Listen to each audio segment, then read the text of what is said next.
Heyo everybody, Haku here with my review for Mahoutsukai no Yome, or the Ancient Magus Bride. Ancient Magus' Bride, actually. Episode 12. So we're at the mid-season break, taking a week off for that. And, yeah, I was kind of a little bit late on this one because of Christmas weekend and all, and I had to do the other videos I missed then. And I figured, I can take some time with this since we had the week off anyway. But either way, let's discuss this. I feel like a lot happened and a little happened at the same time. I guess very few things happened, but they really gave each thing a lot of time to develop and, I don't know, just to work. They gave the scenes time to breathe. But either way, starting us off, Elias and Chise are thinking of one another. This was one of the very few parts of the episode I didn't really like that much, just because of the way their relationship keeps being portrayed. But I mean, everything beyond this, it's pretty great. So the wand is done, and Lyndall ends up finishing it, and I loved the scene because it was beautiful. I think we just had a scene with him singing as the backing track last episode, but this was really good. This was better than that scene last episode, the dance with the fairies and whatnot. Her wand looks cool. Overall, I just thought it was a great scene. She enters a dream state once again, and Nevin is back. I was so happy to see Nevin again. And the conversation between them is maybe one of my favorite things from this entire series so far. It was really, really good. We find out that Chise's fear that she's been carrying around is that she began to care about Elias. She began to care what happened to herself, care about what she wanted, which was to be with like Elias and Silky and everybody else that she's met. But what scared her was that she started to care, and that worries her because if you care about something, then you can lose it.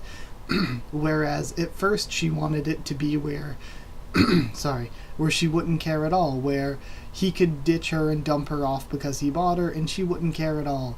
But now that she's begun to care about him and everyone else, it's become more scary to her because she has the thoughts of losing them. And she has the thoughts of now if he ditched her, she wouldn't know what to do.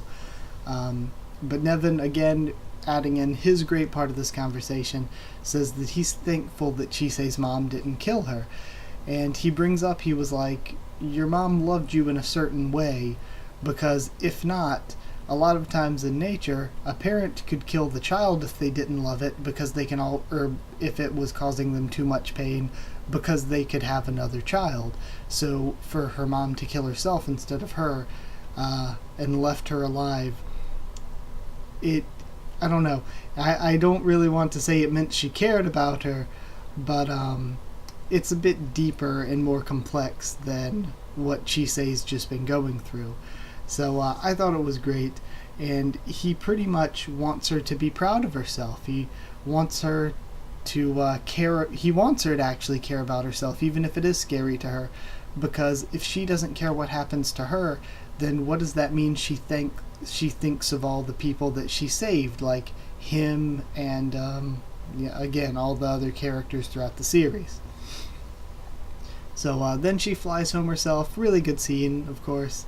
My favorite part of it is the way the show blended into the opening. Like, the opening was playing as the OST, and we saw all that, but then as it was ending, the ending scenes of that sequence were the exact same as the ending scenes of the opening. So I absolutely love the way that it blended into one another like that. We have a flashback dream from Chise where we find out her mom was actually pregnant, so we don't know and we don't know what happened to her dad either. So her dad, maybe it was a car crash that killed her dad and caused a miscarriage? I don't know, I'm just trying to think of stuff. Because her dad, something ended up happening to him. We don't know what's up with the little sister, what happened, little sister or brother, what happened there. All we know about the mom is she presumably killed herself. So yeah, and that would have left Chise alone, so who knows what happened to the younger sibling or the father. So, still a lot to learn about Chise's past.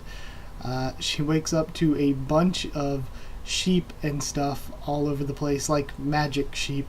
Elias says it's shearing season, And I love the beautiful scene where she's sitting in the bath thinking, and she thinks about every other character she's met earlier in the series. Just really beautiful way to end it off and leave us with a mid-season break. So yeah, everything was really, really good. I thought everything was actually amazing this episode. This episode was really, really good.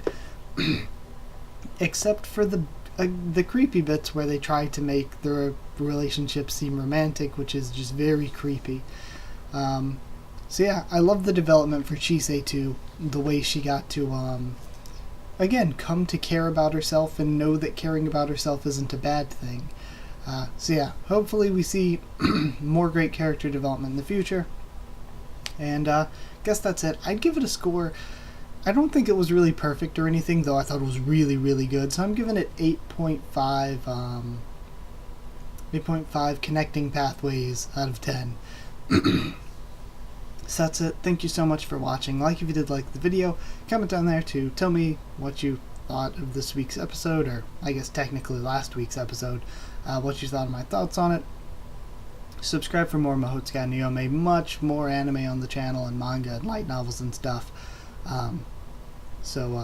Like, comment, subscribe, follow on Twitter if you want. I'll try to keep you updated there and stuff for the channel. And if you want a link to our Discord server, just ask and I'll give you one. That's it. Thank you once again for watching, and I'll see you all next time.